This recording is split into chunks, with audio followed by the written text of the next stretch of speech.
Салам TikTok. Ассаламу алейкум. TikTok'та канайсыңар. Бүгүн Бишкек шаары 2020-жыл.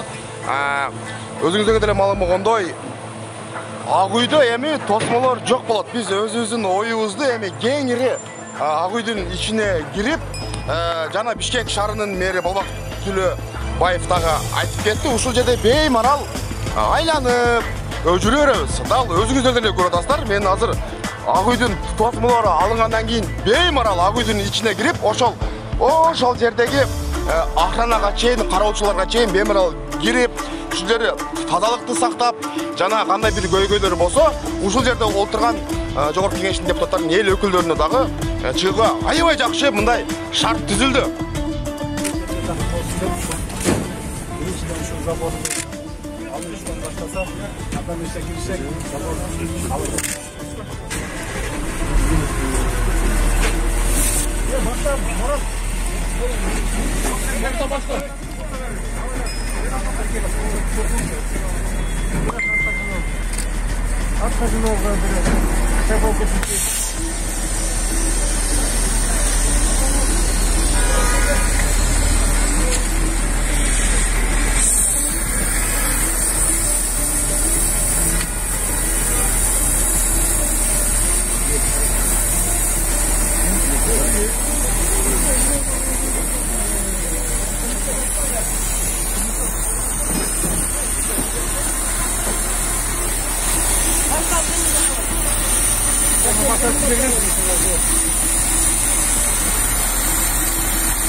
Урматтуу YouTube көрүүчүлөрү, менимче бүт ушул иш чараны менимче баарына эле мындай жагымдуу кабар болду деп, жакшы иш болду деп ойлойм. Неге дегенде биздин үнүбүз эми тезирээк ошол эл өкүлдөрүнө, жогорку кеңешке жетет деген үмүтөмүн. Урматтуу көрүүчү, каналга катталып коңгуроonu баса кетиңиздер. Мага чыккан маалыматтардан биринчилерден болуп көрөсүздөр. Сиздердин кызматыңыздарда Илимбек Исраил.